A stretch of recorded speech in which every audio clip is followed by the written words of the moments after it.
Hello everyone, welcome to trending exam way to success. Myself Komal. और जैसा कि आप सभी जानते हैं, हम आपके साथ समसामयिक घटना चक्र की एक सीरीज़ लेकर आए थे और इस सीरीज़ के माध्यम से हम आपके साथ पॉलिटी को chapter wise previous year questions के थ्रू कवर करेंगे। आप सभी को पता है कि इस सीरीज़ में अभी तक हमने पॉलिटी के 17 चैप्टर्स कंप्लीट कर लिए हैं और ये हमारा 18 चैप्टर चल रहा है, जिसमें हमने 18 चैप्टर का फर्स्ट पार्ट यानी कि इसमें हमने 35 क्वेश्चंस कर लिए थे और आज हम 36 क्वेश्चन से स्टार्ट करेंगे। आप सभी को पता है कि हमारा 18 चैप्टर जो कि केंद्रीय मंत्रिपरिषद के बारे में है, उसे हमने स्टार्ट कर लिया था और आज की हमारी इस वीडियो में हम इस चैप्टर का सेकंड पार्ट करेंगे। आप सभी को पता है कि भारतीय संविधान के आर्टिकल 74 क्लोज 1 में बताया गया है कि राष्ट्रपति को एड एंड एडवाइस करने के लिए एक काउंसिल ऑफ मिनिस्टर होगी और इस काउंसिल ऑफ मिनिस्टर के जो हेड होंगे वह आपके पीएम होंगे। भारतीय संविधान के 42वें संशोधन अधिनियम के द्वारा जो कि 1976 में किया गया था, इसमें बोला गया था कि राष्ट्रपति मंत्रिपरिषद से ऐसी सलाह पर साधारणतः या अन्यथा पुनः विचार करने के लिए बोल सकते हैं, लेकिन अगर काउंसिल ऑफ मिनिस्टर किसी भी प्रस्ताव को बिना पुनः विचार किए या उसमें कोई संशोधन कर राष्ट्रपति के पास दोबारा भेजती है तो राष्ट्रपति को वह एडवाइस माननी होती है। और 44th कॉन्स्टिट्यूशन अमेंडमेंट में ये बोला गया था जो कि 1976 में हुआ था। इसमें आर्टिकल 74 क्लोज 2 में ये बात बोली गई थी कि जो भी सलाह काउंसिल ऑफ मिनिस्टर राष्ट्रपति को देंगे, इस बात को चुनौती किसी भी न्यायालय में नहीं दी जाएगी कि काउंसिल ऑफ मिनिस्टर ने क्या सलाह दी है राष्ट्रपति जी को। ये बात किसी भी न्यायालय में इस बात की जांच नहीं की जाएगी। भारतीय संविधान के 91वें कॉन्स्टिट्यूशन अमेंडमेंट जो कि 2003 में किया गया था, इसमें यह प्रावधान जोड़ा गया था आर्टिकल 75 क्लोज 1 सब क्लोज ए के अंडर में कि जो काउंसिल ऑफ मिनिस्टर की संख्या होगी प्रधानमंत्री को मिलाकर वह लोकसभा के 15% से अधिक नहीं होनी चाहिए। ये कुछ फैक्चुअल इंफॉर्मेशंस थी काउंसिल ऑफ मिनिस्टर के बारे में और बाकी इस चैप्टर में जो भी डिटेल में बताया गया है वो सब हम प्रीवियस ईयर क्वेश्चंस के थ्रू कवर करेंगे आगे इस वीडियो में। क्वेश्चन नंबर 36, इसमें पूछा गया है कि मंत्रिपरिषद के विरुद्ध में अगर अविश्वास प्रस्ताव लाना है तो लोकसभा के सदस्यों की संख्या कितनी होनी चाहिए। अगर लोकसभा में अविश्वास प्रस्ताव लाना है मंत्रिपरिषद के विरुद्ध में तो लोकसभा के कितने सदस्य यह प्रस्ताव ला सकते हैं। Option A 30, option B 40, option C 50 और ऑप्शन डी में दिया गया है 60। तो यहाँ पर आपका ऑप्शन सी करेक्ट है, 50। लोकसभा के 50 सदस्य मंत्रिपरिषद के विरुद्ध में अविश्वास प्रस्ताव ला सकते हैं। इसके एक्सप्लेनेशन देखेंगे। लोकसभा की प्रक्रिया और संचालन के लिए कुछ नियम बनाए गए हैं। उसमें नियम नंबर 198 में मंत्रिपरिषद के विरुद्ध अविश्वास प्रस्ताव लाने के लिए लोकसभा के कम से कम 50 सदस्यों का समर्थन आवश्यक होता है। लोकसभा की जो प्रक्रिया और संचालन संबंधी कुछ नियम बनाए गए हैं, उसमें जो नियम 198 नंबर पर आता है उसमें बताया गया है कि मंत्रिपरिषद के विरुद्ध में अगर अविश्वास प्रस्ताव लाना है तो लोकसभा के कम से कम 50 सदस्यों का समर्थन जरूरी होता है। आगे बढ़ते हैं क्वेश्चन नंबर 37 की तरफ। लोकसभा में मंत्रिपरिषद के विरुद्ध अविश्वास का प्रस्ताव लाने के लिए न्यूनतम संख्या क्या होती है। बिल्कुल सेम क्वेश्चन है जैसा भी आपने लास्ट में देखा है। यहाँ पर भी आपको वही बताना है कि अगर आपको लोकसभा में मंत्रिपरिषद के विरोध में अविश्वास प्रस्ताव लाना है तो उसके लिए लोकसभा के कितने सदस्यों की संख्या न्यूनतम होनी चाहिए। Option A 20, option B 30, option C 40 और ऑप्शन डी 50। तो यहाँ पर आपका ऑप्शन डी करेक्ट है, 50 न्यूनतम सदस्य होने चाहिए लोकसभा में मंत्रिपरिषद के विरुद्ध अविश्वास प्रस्ताव लाने के लिए। आगे बढ़ते हैं क्वेश्चन नंबर 38 की तरफ। भारत में अविश्वास प्रस्ताव के विषय में निम्नलिखित कथनों पर विचार कीजिए। भारत में जो अविश्वास प्रस्ताव लाए जाते हैं उनके बारे में कुछ 2 कथन दिए गए हैं और आपको इनमें से सही कथन के बारे में बताना है। फर्स्ट, भारत के संविधान में किसी अविश्वास प्रस्ताव का कोई उल्लेख नहीं किया गया है। यहाँ पर बोला गया है कि जो भारत का संविधान है उसके अंदर अविश्वास प्रस्ताव के बारे में कुछ भी नहीं बताया गया है। सेकंड में बोला गया है कि अविश्वास प्रस्ताव केवल लोकसभा में ही पुरस्थापित किया जा सकता है। जो अविश्वास प्रस्ताव होता है वह पार्लियामेंट के निचले सदन यानी कि लोकसभा में ही पुरस्थापित किया जाता है। तो यहाँ पर आपका ऑप्शन सी करेक्ट है, क्योंकि जो दोनों स्टेटमेंट दी गई हैं वो बिल्कुल करेक्ट हैं अविश्वास प्रस्ताव के बारे में। तो आपका ऑप्शन सी करेक्ट है, 1 और 2 दोनों। आगे इसके एक्सप्लेनेशन देखेंगे। भारतीय संविधान के आर्टिकल 73 में मंत्रिपरिषद लोकसभा के प्रति सामूहिक रूप से उत्तरदायी होती है। आर्टिकल 75 क्लोज 3 में बताया गया है कि काउंसिल ऑफ मिनिस्टर लोकसभा के प्रति कलेक्टिव रूप से उत्तरदायी होगी। अतः अविश्वास प्रस्ताव जिसे मोशन ऑफ नो कॉन्फिडेंस कहते हैं केवल लोकसभा में ही पुरस्थापित किया जा सकता है। और इसके साथ ही भारत के संविधान में किसी अविश्वास प्रस्ताव का कोई उल्लेख नहीं किया गया है। यहाँ पर बोला गया है कि भारत के संविधान में अविश्वास प्रस्ताव के बारे में नहीं बताया गया है। आर्टिकल 118 क्लोज 1 के अनुसार संसद का प्रत्येक सदन अपनी प्रक्रिया और अपने कार्य संचालन के विनियमन के लिए नियम बना सकता है। यहाँ पर बोला गया है कि संसद का हर एक सदस्य अपनी प्रक्रिया और अपने कर्तव्य के संचालन के लिए नियम बना सकता है। अतः लोकसभा में अपने नियम, जो लोकसभा के कुछ नियम हैं उसके संचालन के, उसमें से नियम नंबर 198 में मंत्रिपरिषद के विरुद्ध अविश्वास प्रस्ताव की प्रक्रिया के लिए नियम बनाया गया है। इस प्रकार अविश्वास प्रस्ताव का उल्लेख संविधान में न होकर लोकसभा के नियम 198 में है। यहाँ पर बोला गया है कि जो अविश्वास प्रस्ताव के बारे में उल्लेख किया गया है वह संविधान में नहीं किया गया बल्कि लोकसभा के नियम में किया गया है, जो कि 198 नंबर पर आता है। क्वेश्चन नंबर 39, केंद्रीय मंत्रिपरिषद के त्याग पत्र देने के बाद में इनमें से कौन सी स्थिति नहीं होती है। यहाँ पर बोला गया है कि जब काउंसिल ऑफ मिनिस्टर अपना त्याग पत्र देती है तो कौन कौन सी कंडीशन नहीं आती हैं उसके बाद में। ऑप्शन ए में बोला गया है कि राष्ट्रपति शासन लागू हो जाएगा। ऑप्शन ए आपका बिल्कुल इनकरेक्ट है। केंद्रीय मंत्रिपरिषद के त्यागपत्र देने के बाद में ऐसा कुछ भी नहीं होता कि वहाँ पर राष्ट्रपति शासन लागू हो जाए। तो आपके इस क्वेश्चन का जो आंसर है वह ऑप्शन ए है। उसके बाद क्योंकि आपको ये बताना था कि कौन सी कंडीशन नहीं होती है मंत्रिपरिषद के त्यागपत्र देने के बाद में। आगे बढ़ते हैं ऑप्शन नंबर बी की तरफ। इसमें दिया गया है कि राष्ट्रपति वैकल्पिक व्यवस्था बनने तक उन्हें बने रहने के लिए कहेंगे। इसमें ये बोला गया है कि जो हमारी केंद्रीय मंत्रिपरिषद होती है, जब तक कोई और वैकल्पिक व्यवस्था यानी कि जब तक दूसरी सरकार नहीं बन पाती, दूसरे मंत्री नहीं आते, तब तक वही मंत्रिपरिषद अपने कार्यभार संभालती है। ऑप्शन सी में दिया गया है कि वैकल्पिक व्यवस्था से अभिप्राय है कि शीघ्र ही नई सरकार का गठन हेतु आम चुनाव कराए जाए। और ऑप्शन डी में दिया गया है कि अपदस्थ मंत्रिपरिषद अपने पद पर नई सरकार बनने तक पदभार निर्वाह करेंगे। जो आपको ये बी, सी और डी 3 ऑप्शन दिए गए हैं, इन तीनों का एक ही मतलब है कि जब तक नई सरकार नहीं बनती तब तक जो पुरानी केंद्रीय मंत्रिपरिषद है वही अपने कार्यभार संभालेगी। और यहाँ पर आपका ऑप्शन ए इनकरेक्ट है, क्योंकि अगर केंद्रीय मंत्रिपरिषद त्यागपत्र दे देती है तो ऐसा बिल्कुल भी नहीं है कि राष्ट्रपति शासन लागू हो जाए। आगे इसके एक्सप्लेनेशन देखेंगे। राष्ट्रपति शासन राज्यों में संवैधानिक तंत्र के विफल हो जाने की दशा में आर्टिकल 356 के तहत लगाया जाता है। यहाँ पर बोला गया है कि अगर किसी राज्य में संवैधानिक तंत्र विफल हो जाता है, सक्सेसफुल नहीं रहता, तो आर्टिकल 356 के अंडर में राष्ट्रपति शासन लागू किया जाता है। भारतीय संविधान में केंद्रीय मंत्रिपरिषद के त्यागपत्र देने की स्थिति में केंद्र में राष्ट्रपति शासन लागू होने की कोई व्यवस्था नहीं की गई है। यहाँ पर बोला गया है कि संविधान में ऐसा कुछ भी नहीं बताया गया कि अगर काउंसिल ऑफ मिनिस्टर अपना त्यागपत्र दे देती है तो वहाँ पर राष्ट्रपति शासन लागू हो जाएगा, ऐसा कुछ भी नहीं है। वैकल्पिक व्यवस्था नई सरकार का गठन होने तक वही मंत्रिपरिषद कार्य करती रहती है। आगे बढ़ते हैं क्वेश्चन नंबर 40 की तरफ। प्रदेश का क्वेश्चन नंबर 40 बोला गया है कि प्रदेश का कौन सा नेता नेहरू की कैबिनेट में पहले गृह मंत्री और बाद में रक्षा मंत्री बने।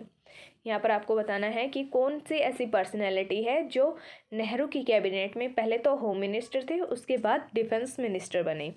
तो आपका ऑप्शन ए में बोला गया है कि Prakash Chandra Sethi, option B Ravishankar Shukla, option C Kailash Nath Katju और ऑप्शन डी द्वारकानाथ मिश्रा। तो यहाँ पर आपका ऑप्शन सी करेक्ट है, कैलाश नाथ काटजू।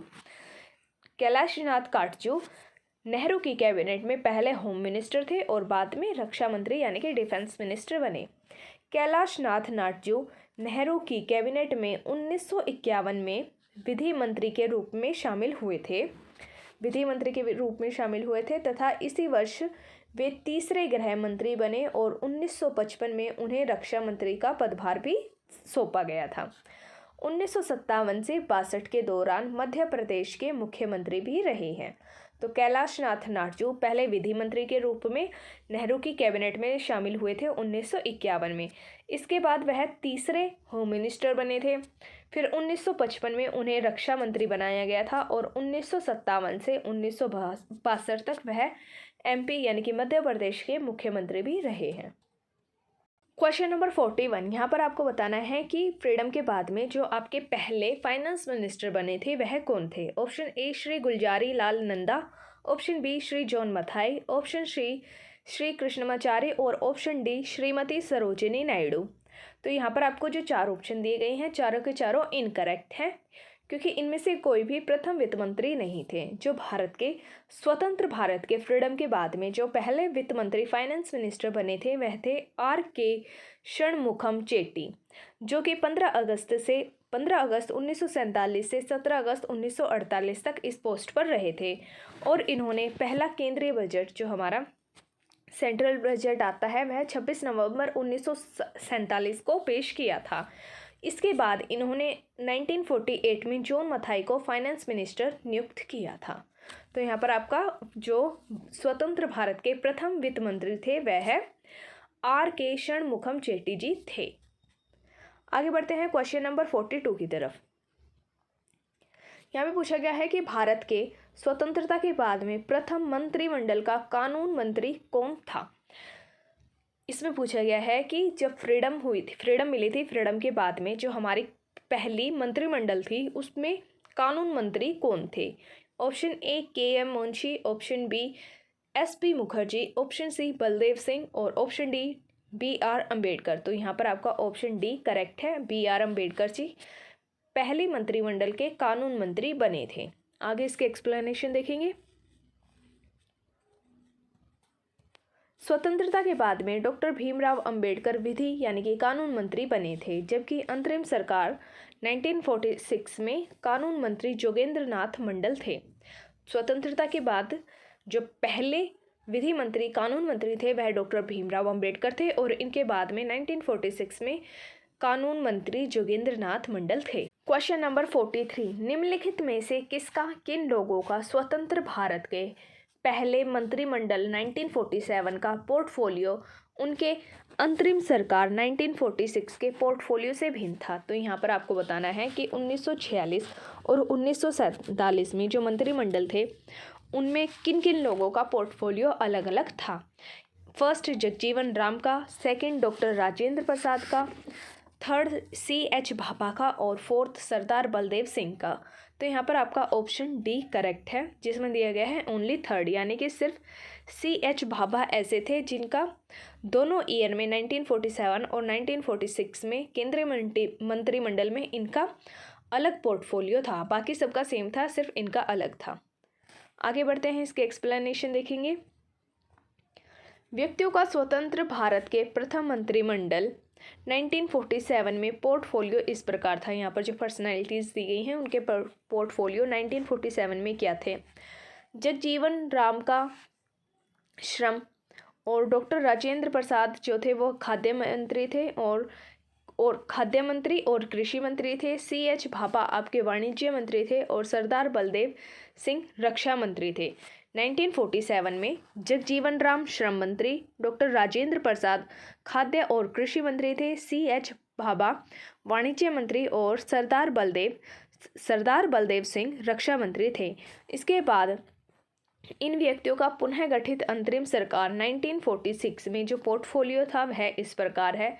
श्री जगजीवन राम का श्रम मंत्री थे। डॉक्टर राजेंद्र प्रसाद खाद्य और कृषि मंत्री थे। CH भाभा खान और विद्युत कार्य और सरदार बलदेव सिंह रक्षा मंत्री। तो यहाँ पर आपने डिफरेंस देखा कि जो CH भाभा हैं वह खान और विद्युत कार्य कर रहे हैं, इसके मंत्री हैं, लेकिन जो पहले में दिया गया है 1947 में, तो यहाँ पर CH भाभा वाणिज्य मंत्री थे। तो इनका पोर्टफोलियो 1947 और 1946 दोनों में अलग अलग था। आगे बढ़ते हैं क्वेश्चन नंबर 44 की तरफ। भारत के 12वें प्रधानमंत्री कौन थे? यहाँ पर आपको बताना है कि 12वें नंबर पर कौन प्रधानमंत्री बने थे। Option A Chandrashekhar, B Deve Gowda, C RK Gujral और डी AB वाजपेयी। तो यहाँ पर आपका ऑप्शन बी करेक्ट है, देवेगौड़ा। भारत के व्यक्ति के अनुसार देखें तो 12वें प्रधानमंत्री जो कार्यवाहक प्रधानमंत्री थे गुलजारी लाल नंदा को शामिल करके HD देवगौड़ा जी थे, जो 1 जून 1996 से 21 अप्रैल 1997 तक अपने इस पद पर बने रहे थे। वर्तमान प्रधानमंत्री नरेंद्र मोदी देश के 15वें प्रधानमंत्री हैं। भारत के प्रधानमंत्री की आधिकारिक वेबसाइट पर नरेंद्र मोदी का 15वें प्रधानमंत्री के रूप में उल्लेख किया गया है। इस क्वेश्चन में आपसे 12वें प्रधानमंत्री के बारे में पूछा है, जो हैं HD देवगौड़ा, और यहाँ पर यह भी बताया है कि 15th नंबर पर जो हमारे प्रधानमंत्री हैं वह है नरेंद्र मोदी। क्वेश्चन नंबर 45, प्रधानमंत्रियों को उनके कार्यकाल के साथ सुमेलित कीजिए। यहाँ पर आपको लिस्ट दी गई है और बताना है, इन्हें करेक्टली मैच करना है। एक साइड आपको प्रधानमंत्री के नाम दिए गए हैं और दूसरी साइड उनके टेन्योर, तो आपको बताना है कि इनमें से कौन सा करेक्टली मैच है। नीचे आपको ऑप्शंस में दिया गया है, यहाँ पर आपको सॉल्यूशन दिया गया है जिसमें बताया गया है कि कौन सा सही है। तो यहाँ पर आपका ऑप्शन डी करेक्ट है, यहाँ पर आपका ऑप्शन डी करेक्ट है। इसमें नीचे एक्सप्लेनेशन में हम अच्छे से देखेंगे कि कौन सा किसके साथ मैच करता है। HD देवगौड़ा का जो टेन्योर है, HD देवगौड़ा का जो टेन्योर है वह है 1 जून 1906 से 21 अप्रैल 1997 से तक। इसके बाद सेकंड नंबर पर चंद्रशेखर का टेन्योर है 1990 से 1991। अटल बिहारी वाजपेयी का है 1998 से 2004 तक। इनके बाद इंद्र कुमार गुजराल का जो टेन्योर है वह 1997 से 1998 तक। इसके बाद विश्वनाथ प्रताप सिंह, इनका टेन्योर था 1989 से 1990 तक।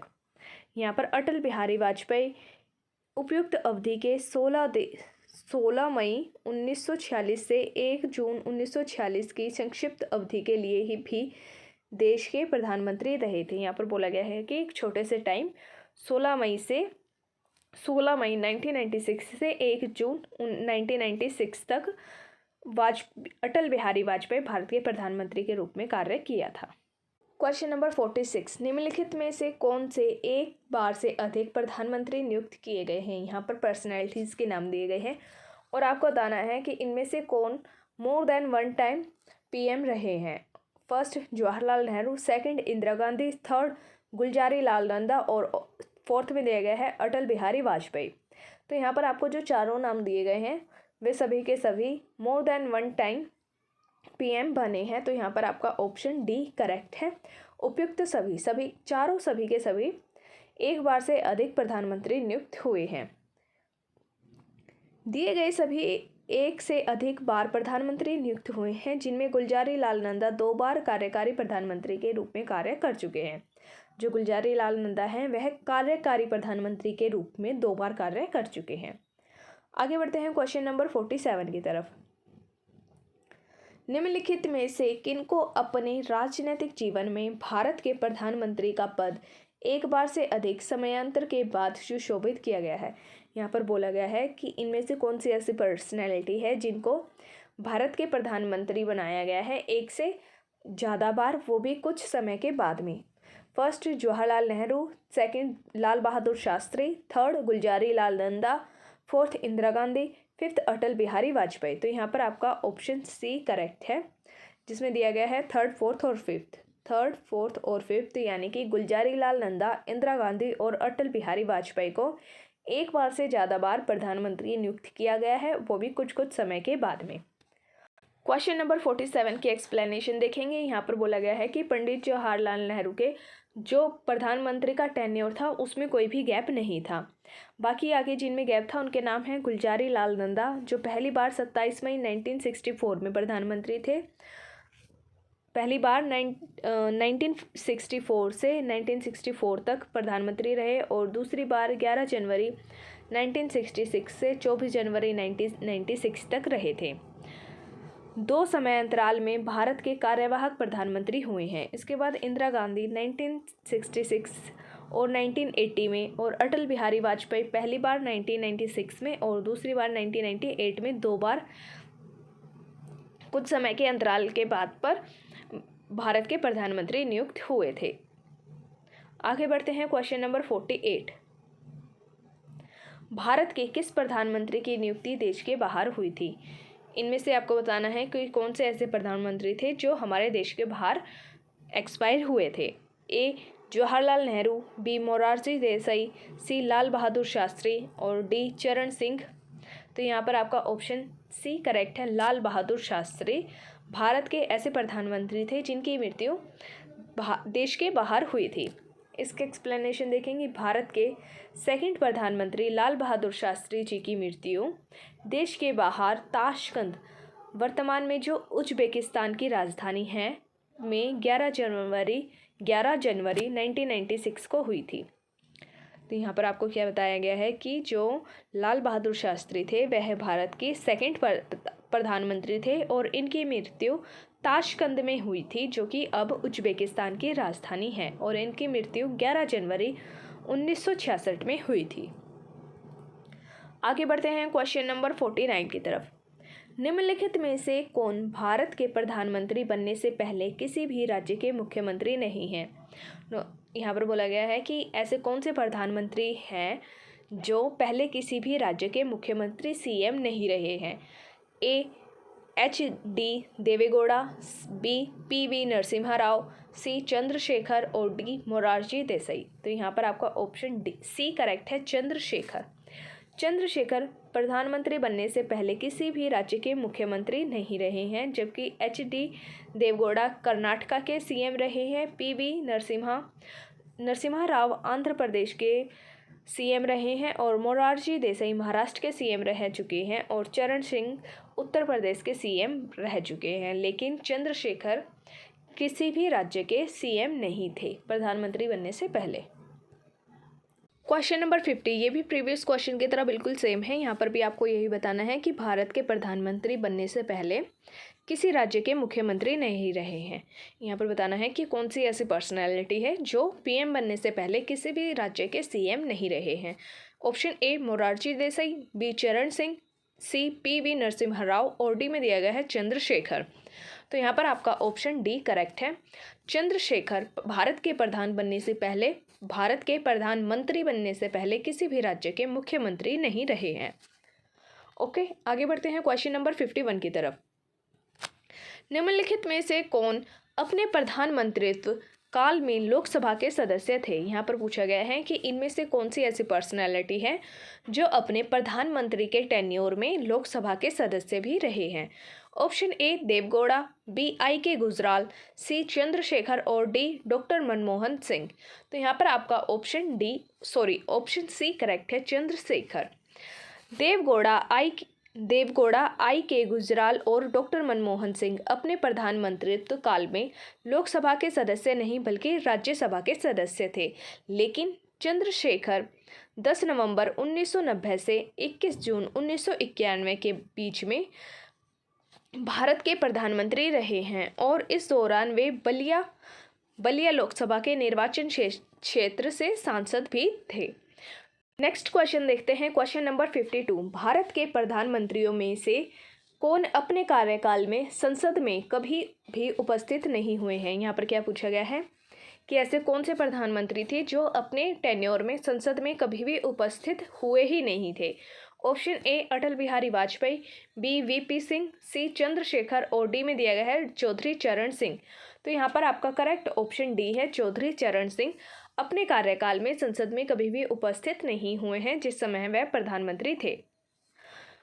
तो चलिए इसके एक्सप्लेनेशन देखते हैं। चौधरी चरण सिंह 28 जुलाई 1979 से 14 जनवरी 1980 तक भारत के प्रधानमंत्री रहे हैं और उनके पूरे कार्यकाल के दौरान लोकसभा की बैठक ही नहीं हुई थी। लोकसभा की निर्धारित बैठक से एक दिन पहले ही कांग्रेस के द्वारा समर्थन वापसी के कारण कांग्रेस ने अपना समर्थन वापस ले लिया था। इसकी वजह से चौधरी चरण सिंह को प्रधानमंत्री पद से इस्तीफा देना पड़ा था, उन्हें रिजाइन करना पड़ा था। और बाकी जो आपके तीनों ऑप्शंस दिए गए हैं उन्होंने अपने कार्यकाल में संसद में उपस्थित वह रहे हैं। उन्होंने क्वेश्चन नंबर 53, निम्नलिखित में से कौन भारत के संघीय वित्त मंत्री रहे हैं? आपको बताना है कि यहाँ पर 4 नाम दिए गए हैं और बताना है कि इनमें से कौन भारत के संघीय वित्त मंत्री रहे हैं। First V P Singh, second R Venkataraman, third Y Chavan और फोर्थ दिया गया है प्रणब मुखर्जी। तो यहाँ पर आपका ऑप्शन डी करेक्ट है, क्योंकि ये चारों के चारों नाम ही जो दिए गए हैं यह भारत के संघीय वित्त मंत्री रहे हैं। सभी व्यक्ति भारत के संघीय वित्त मंत्री रहे हैं, इसलिए आपका ऑप्शन डी करेक्ट है। आगे बढ़ते हैं क्वेश्चन नंबर 54 की तरफ। उदारीकरण, निजीकरण और भूमंडलीकरण की नई आर्थिक नीति घोषित की गई। यहाँ पर बोला गया है कि किस प्रधानमंत्री के द्वारा उदारीकरण, निजीकरण और भूमंडलीकरण की नई आर्थिक नीति घोषित की गई थी। First option A Rajiv Gandhi के द्वारा, बी विश्वनाथ प्रताप सिंह के द्वारा, सी नरसिम्हा राव के द्वारा और डी अटल बिहारी वाजपेयी के द्वारा। तो यहाँ पर आपका ऑप्शन सी करेक्ट है, नरसिम्हा राव के द्वारा उदारीकरण, निजीकरण और भूमंडलीकरण की नई आर्थिक नीति की घोषणा की गई थी। 24 जुलाई 1991 को तत्कालीन प्रधानमंत्री यानी कि उस टाइम पे जो प्रधानमंत्री थे नरसिम्हा राव ने नई औद्योगिक नीति की घोषणा की थी और इसके द्वारा आर्थिक सुधारों में उदारीकरण, निजीकरण और भूमंडलीकरण तथा उसके साथ बाजारीकरण की भी नीति अपनाई थी, इसलिए उन्होंने इन चीज़ों की घोषणा की थी। आगे बढ़ते हैं क्वेश्चन नंबर 55 की तरफ। मनमोहन सिंह के संबंध में निम्नलिखित में से कौन सा कथन सही नहीं है? आपको बताना है कि डॉक्टर मनमोहन सिंह जो भारत के प्रधानमंत्री रह चुके हैं उनके बारे में इनमें से कौन सा ऑप्शन सही नहीं है। फर्स्ट ऑप्शन ए भारत के पूर्व वित्त मंत्री, बी भारतीय रिजर्व बैंक के पूर्व गवर्नर, सी वित्त आयोग के पूर्व अध्यक्ष और डी अंतर्राष्ट्रीय मुद्रा कोष में भारत के पूर्व प्रतिनिधित्व। तो यहाँ पर आपका ऑप्शन सी इनकरेक्ट है। वित्त आयोग के पूर्व अध्यक्ष भारत के प्रधानमंत्री जो मनमोहन सिंह थे वह नहीं थे। आगे इसकी एक्सप्लेनेशन देखेंगे। प्रधानमंत्री डॉक्टर मनमोहन सिंह भारत के वित्त मंत्री, योजना आयोग के उपाध्यक्ष और रिजर्व बैंक के पूर्व गवर्नर और अंतर्राष्ट्रीय मुद्रा कोष में भारत के पूर्व प्रतिनिधित्व रह चुके हैं, लेकिन वह वित्त आयोग के अध्यक्ष कभी भी नहीं रहे हैं। तो यहाँ पर इसलिए आपका ऑप्शन सी करेक्ट था। आगे देखेंगे क्वेश्चन नंबर 56। प्रधानमंत्री डॉक्टर मनमोहन सिंह के बारे में आपको बताना है कि इनमें से कौन सा ऑप्शन करेक्ट है। पंजाब से लोकसभा के सदस्य थे प्रधानमंत्री डॉक्टर मनमोहन सिंह। पंजाब से लोकसभा के सदस्य थे, पंजाब से राज्यसभा के सदस्य थे, या फिर राजस्थान से राज्यसभा के सदस्य थे, या फिर असम से राज्यसभा के सदस्य थे। तो यहाँ पर आपका ऑप्शन डी करेक्ट है। ऑप्शन डी आपका करेक्ट है।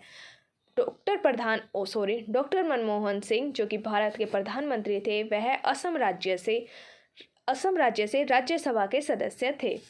डॉक्टर मनमोहन सिंह 2004 से 14 तक प्रधानमंत्री रहे हैं। वे असम राज्य से पहली बार 1991 में राज्यसभा के सदस्य चुने गए थे और इसके बाद में लगातार असम राज्य से ही 1996, फिर 2001, फिर 2007 और उसके बाद 2013 में राज्यसभा के सदस्य बने। वर्तमान में 2019 से वे राजस्थान से राज्यसभा के सदस्य हैं। यहाँ पर क्या बताया गया है कि 1996, 2000 और 2007 और 2013 से वह राज्यसभा के सदस्य बने थे और उसके बाद अब 2019 में वे राजस्थान से राज्यसभा के सदस्य हैं। Question number 57। यहाँ पर आपको कथन और रीज़न दिया गया है, असर्शन और रीज़न दिया गया है और आपको बताना है कि इनमें से कौन सा सही है। तो रीज़न है कि मंत्री नीति बनाते हैं और लोक सेवक उनका क्रियान्वयन करते हैं। जो मंत्री होते हैं वह नीतियाँ बनाते हैं और जो लोक सेवक होते हैं यानी कि जो पब्लिक सर्वेंट्स होते हैं वह उनका क्रियान्वयन करते हैं, उन्हें लागू करते हैं। रीज़न दिया गया है कि संसदीय प्रणाली में मंत्रियों का उत्तरदायित्व का सिद्धांत कार्य करता है। यहाँ पर आप देखेंगे कि जो एजर्शन और रीज़न दिया गया है वो दोनों बिल्कुल करेक्ट हैं, लेकिन दोनों एक दूसरे से अलग हैं, इसलिए रीज़न एजर्शन को क्लियरिफाई नहीं करता है। तो यहाँ पर आपका ऑप्शन बी करेक्ट है, जिसमें दिया गया है कि कथन और कारण दोनों सही है, लेकिन कथन कारण का सही स्पष्टीकरण नहीं करता है। तो यहाँ पर आपका ऑप्शन बी करेक्ट है। आगे इसके एक्सप्लेनेशन देखेंगे। कथन और कारण दोनों सही हैं, लेकिन कारण कथन का सही स्पष्टीकरण नहीं करता है। मंत्रियों के उत्तरदायित्व के कारण जो अधिकारी होते हैं वह अनामता के सिद्धांत से संरक्षित यानी कि सुरक्षित रहते हैं और अधिकारियों के द्वारा किए गए कार्यान्वयन की जिम्मेदारी अंतिम रूप से मंत्री की होती है। जो भी पब्लिक सर्वेंट्स होते हैं, जो अधिकारी होते हैं, वह जो भी कार्य करते हैं, क्योंकि उनकी नीतियाँ तो मंत्रियों ने बनाई होती है, इसलिए जो अंतिम जिम्मेदारी होती है वह मंत्रियों की होती है, अधिकारियों की नहीं होती। क्वेश्चन नंबर 58, यहाँ पर भी आपको एजर्शन और रीज़न का क्वेश्चन दिया गया है। तो चलिए देखते हैं। एजर्शन में बोला है कि किसी व्यक्ति को उप प्रधानमंत्री कहना केवल राजनीतिक निर्णय होता है। कोई भी व्यक्ति है, आप उसे उप प्रधानमंत्री कहते हैं, इसका निर्णय केवल राजनीतिक होता है। कारण दिया गया है कि वह उसे प्रधानमंत्री का कोई भी अधिकार प्रदान नहीं करते हैं। तो यहाँ पर आप देखेंगे कि एजर्शन और रीज़न अपने आप में दोनों सही हैं, लेकिन दोनों एक दूसरे से रिलेटेबल नहीं है एक दूसरे से। तो आप देखेंगे कि जो आपका ऑप्शन बी है वो करेक्ट है। इस चीज़ में दिया गया है कि अब ऑप्शन बी करेक्ट है। एजर्शन और रीज़न दोनों सही हैं, लेकिन रीज़न एजर्शन का सही व्याख्या नहीं करता है, उससे सही से स्पष्टीकरण नहीं करता है। क्वेश्चन नंबर 58 की एक्सप्लेनेशन देखते हैं। यहाँ पर बोला गया है कि भारतीय संविधान के किसी भी आर्टिकल में उप प्रधानमंत्री के पद और उसके उत्तरदायित्वों के बारे में कहीं भी नहीं बताया गया है। भारतीय प्रधानमंत्री के परामर्श के अनुसार राष्ट्रपति मंत्रिमंडल के किसी सदस्य को उप प्रधानमंत्री नियुक्त कर सकते हैं। यहाँ पर बोला गया है कि प्रधानमंत्री एडवाइस देते हैं, फिर राष्ट्रपति मंत्रिमंडल के किसी भी सदस्य को उप प्रधानमंत्री नियुक्त कर देते हैं। उप प्रधानमंत्री के उत्तरदायित्वों का निर्धारण प्रधानमंत्री का विशेषाधिकार होता है। इसलिए आपका एजर्शन और रीज़न दोनों सही हैं, लेकिन जो रीज़न है वह एजर्शन को सही से स्पष्टीकरण नहीं करता है। आगे बढ़ते हैं क्वेश्चन नंबर 59 की तरफ। उप प्रधानमंत्री पद का सृजन। यहाँ पर आपको बताना है कि उप प्रधानमंत्री की जो पोस्ट है वह कब आई थी। ऑप्शन ए मूल संविधान में ही थी, ऑप्शन बी संविधान के प्रावधानों से हटकर है, ऑप्शन सी 44वें संशोधन के द्वारा हुआ था और ऑप्शन डी 85वें संविधान संशोधन के द्वारा हुआ था। तो यहाँ पर आपका ऑप्शन बी करेक्ट है। उप प्रधानमंत्री का जो पोस्ट है वह संविधान के प्रावधानों से अलग है, उनसे हटकर है। उप प्रधानमंत्री पद का उल्लेख संविधान में नहीं है तथा राजनीतिक बाध्यताओं के कारण संविधान के प्रावधानों से हटकर इस पद का सृजन किया गया, जो कि पूर्णतः गैर संवैधानिक है। उप प्रधानमंत्री की जो पोस्ट है वह संवैधानिक नहीं है, गैर संवैधानिक है। आगे देखेंगे क्वेश्चन नंबर 60। निम्नलिखित कथनों पर विचार कीजिए। यहाँ पर आपको 2 कथन दिए गए हैं और इनमें से आपको सही कथन के बारे में बताना है। फर्स्ट, भारतीय संघ की कार्यपालिका शक्ति प्रधानमंत्री में निहित होती है। सेकंड, बोला गया है कि प्रधानमंत्री सिविल बोर्ड का पदेन अध्यक्ष होता है। तो यहाँ पर आप देखेंगे कि जो दोनों कथन दिए गए हैं वो बिल्कुल गलत हैं, क्योंकि भारतीय संघ में जो कार्यपालिका शक्तियाँ होती हैं वह राष्ट्रपति में निहित होती हैं, प्रधानमंत्री में निहित नहीं होती। और आपकी सेकंड जो स्टेटमेंट दी गई है वो भी गलत है। इसमें बोला है कि प्रधानमंत्री सिविल सेवा बोर्ड का पदेन अध्यक्ष होता है, ये बिल्कुल गलत है। तो यहाँ पर आपका ऑप्शन डी करेक्ट है, जिसमें दिया गया है कि ना तो फर्स्ट सही है और ना ही सेकंड। आगे इसके एक्सप्लेनेशन देखेंगे। आर्टिकल 53 क्लोज 1 में संघ की कार्यपालिका शक्तियाँ राष्ट्रपति में निहित होंगी और वह इसका प्रयोग संविधान के अनुसार या फिर संविधान के अनुसार खुद से या फिर अपने अधीनस्थ अधिकारियों के द्वारा करेगा। इसलिए आपका फर्स्ट स्टेटमेंट गलत है। कैबिनेट सचिवालय प्रधानमंत्री के प्रत्यक्ष भार के तहत होता है। सचिवालय का प्रशासनिक प्रमुख कैबिनेट सचिव होता है, जो सिविल सेवा बोर्ड का पदेन अध्यक्ष भी होता है। इसलिए आपकी सेकंड स्टेटमेंट भी।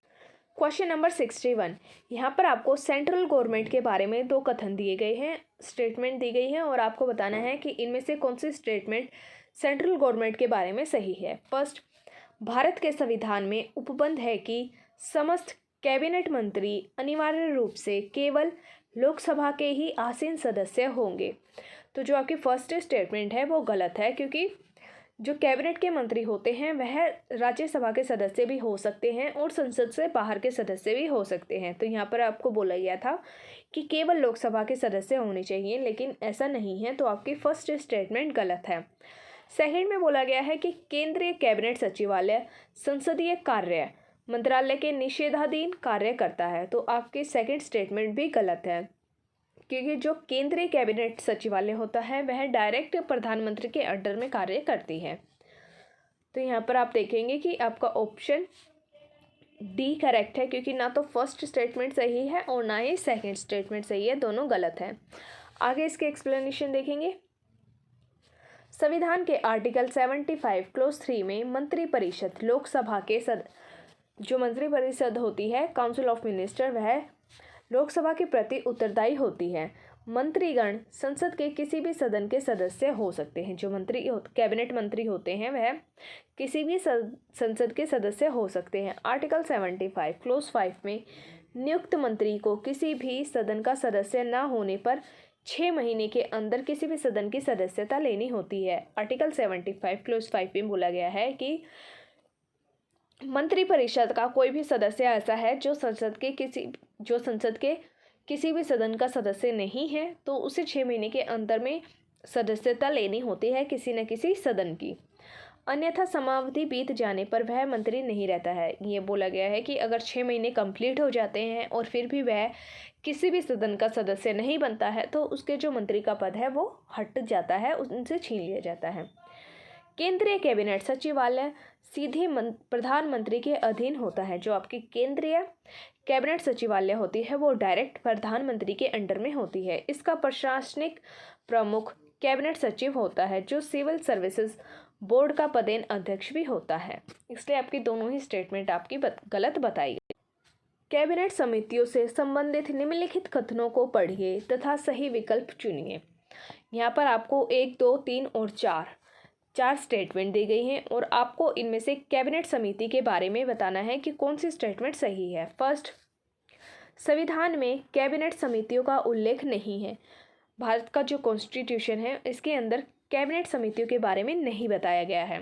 तो आपकी फर्स्ट स्टेटमेंट बिल्कुल सही है। संविधान में कहीं भी कैबिनेट समिति का उल्लेख नहीं किया गया है, यह अपनी सुविधा के लिए बनाया गया है।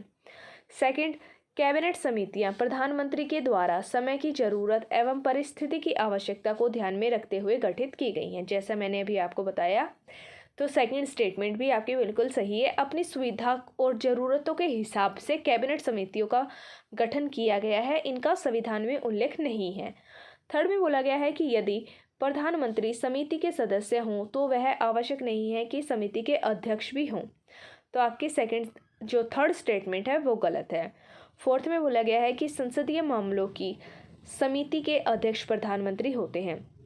जो हमारे पार्लियामेंट के जो केसेस होते हैं, पार्लियामेंट के जो मामले होते हैं, उनकी समिति के अध्यक्ष प्रधानमंत्री होते हैं, ऐसा जरूरी नहीं है। तो आपकी फोर्थ स्टेटमेंट भी गलत है। तो यहाँ पर आप देखेंगे कि फर्स्ट और सेकंड सही है और थर्ड और फोर्थ गलत है। तो यहाँ पर आपका ऑप्शन डी करेक्ट है, जिसमें फर्स्ट और सेकंड सही है और थर्ड और फोर्थ गलत है। आगे बढ़ते हैं, इसकी एक्सप्लेनेशन देखेंगे।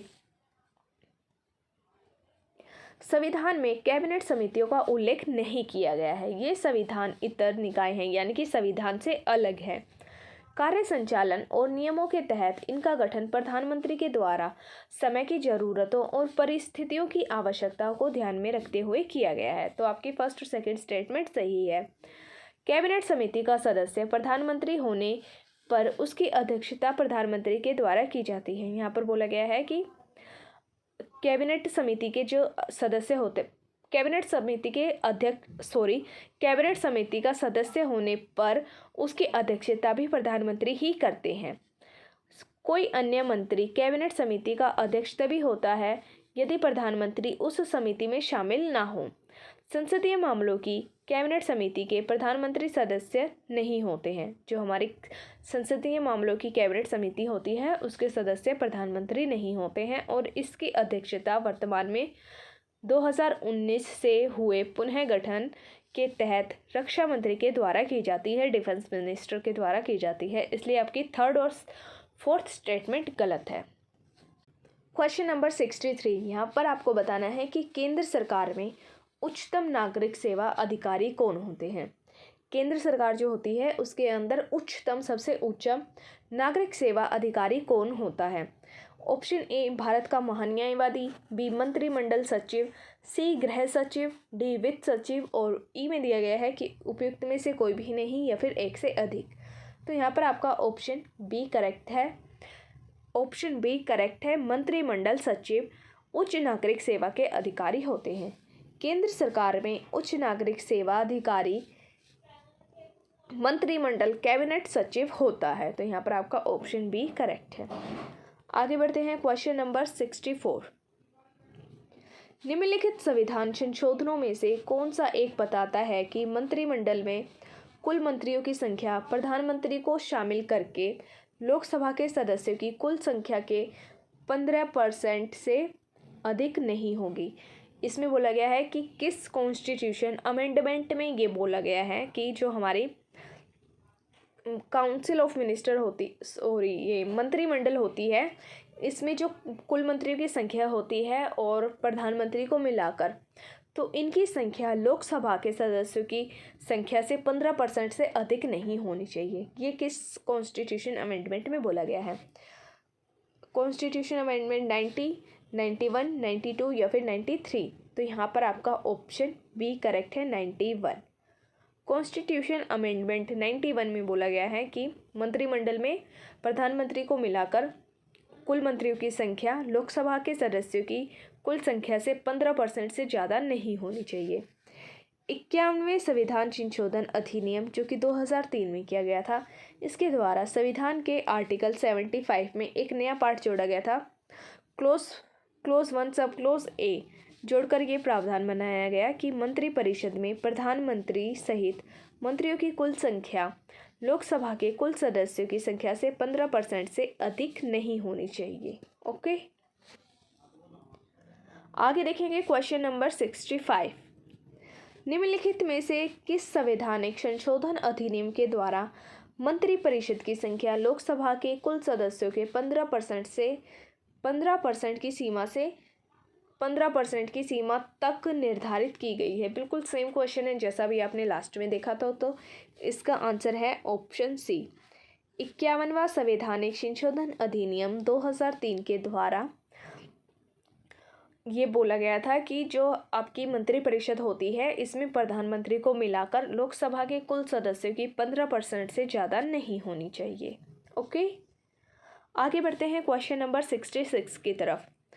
केंद्रीय सरकार के संदर्भ में निम्नलिखित कथनों पर विचार कीजिए। आपको फिर से बताना है कि जो सेंट्रल गवर्नमेंट होती है उसके बारे में कौन सा कथन इनमें से सही है।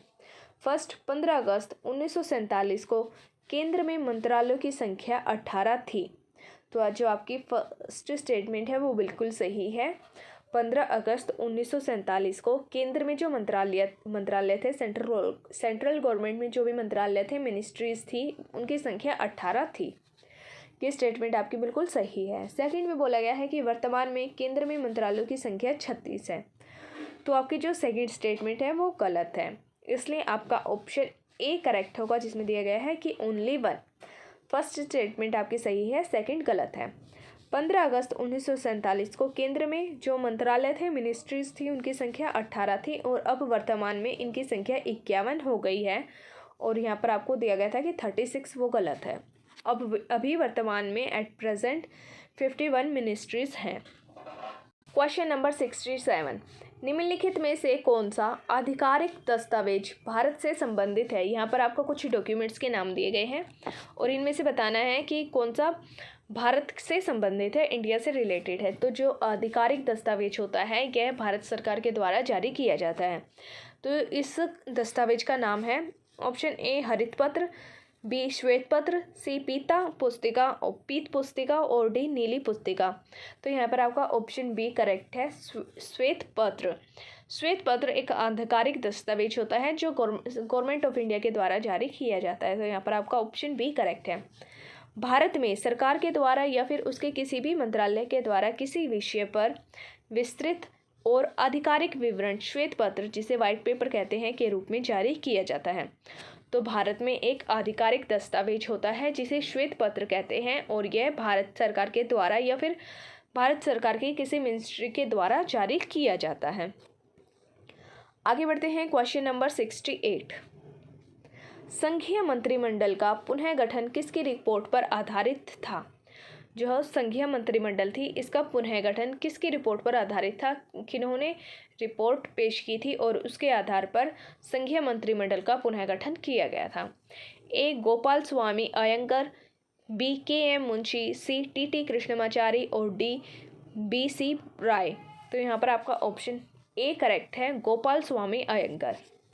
एन गोपाल स्वामी अयंगर ने 1949 में अपनी एक रिपोर्ट पेश की थी, रीऑर्गेनाइजेशन ऑफ गवर्नमेंट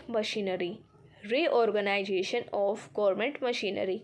इसमें उन्होंने बोला था कि bureau of natural researches and agriculture, bureau of industry and commerce, bureau of transport and communication तथा bureau of labour and the social services के रूप में आर्थिक और सामाजिक सेवाओं के लिए उत्तरदायी मंत्रालयों के नए समूहों की स्थापना की जानी चाहिए। एन गोपाल स्वामी अयंगर ने 1949 में अपनी एक रिपोर्ट पेश की थी जिसका नाम था रीऑर्गेनाइजेशन ऑफ गवर्नमेंट मशीनरी, जिसके अंडर उन्होंने bureau of natural resources and agriculture, bureau of industry and commerce, bureau of transport and communication और bureau of labour and social services के रूप में बोला था कि आर्थिक और सामाजिक सेवाओं के लिए जो भी उत्तरदायी मंत्रालय होते हैं इनके नए समूह की स्थापना की जानी चाहिए। तो चलिए क्वेश्चन नंबर 69 देखते हैं। यहाँ पर आपको पूछा गया है कि मंत्रिमंडल सचिवालय के कार्य हैं। ये जो 3 आपको दिए गए हैं इनमें से आपको बताना है कि कौन से मंत्रिमंडल सचिवालय के कार्य हैं। फर्स्ट, मंत्रिमंडल बैठकों के लिए कार्यसूची तैयार करना। सेकंड, मंत्रिमंडल समितियों के लिए सचिवालय सहायता देना। और थर्ड, मंत्रालयों को वित्तीय संसाधनों का आवंटन करना। तो यहाँ पर आपका ऑप्शन सी करेक्ट है, जिसमें फर्स्ट और सेकंड स्टेटमेंट आपके सही है। जो मंत्रिमंडल के सचिवालय कार्य हैं उनका कार्य होता है कि मंत्रिमंडल के लिए बैठकों की सूची तैयार करना, मंत्रिमंडल की जो बैठकों की कार्य सूची तैयार करना और मंत्रिमंडल समितियों के लिए सचिवालय सहायता प्रदान करना, ये सभी मंत्रिमंडलीय सचिवालय के कार्य होते हैं। आपका ऑप्शन सी करेक्ट है, फर्स्ट और सेकंड सही है। आगे इसके एक्सप्लेनेशन देखेंगे। भारत सरकार के जो कार्य आवंटन नियम हैं 1961 में मंत्रिमंडल सचिवालय को नियमों की प्रथम अनुसूची में स्थान दिया गया है। इस सचिवालय को आवंटित विषय हैं: पहला, मंत्रिमंडल तथा मंत्रिमंडलीय समितियों को सचिवालय सहायता देना। सेकंड, कार्य के नियम मंत्रिमंडल सचिवालय के द्वारा मंत्रिमंडल और मंत्रिमंडलीय समितियों को उपलब्ध कराई जाने वाली सचिवालय जो सहायता है वो आपको यहाँ पर पॉइंट्स में दी गई हैं, उन्हें देखेंगे एक बार। पहली है प्रधानमंत्री के आदेश पर मंत्रिमंडल की बैठकों का आयोजन करना, उन्हें प्लान करना कि कौन कौन सी मंत्रिमंडल बैठकें होंगी। सेकंड, मंत्रिमंडलीय बैठकों के लिए कार्यसूची और उनका कार्यसूची एजेंडा तैयार करना और उन्हें वितरित करना, अलग अलग मंत्रिमंडलों को बांटना। थर्ड, कार्यसूची से संबंधित दस्तावेजों का वितरण करना, किए गए विचार विमर्श का रिकॉर्ड करना, प्रधानमंत्री की अनुमति मिलने के बाद में रिकॉर्ड का वितरण करना, रिकॉर्ड को बांटना।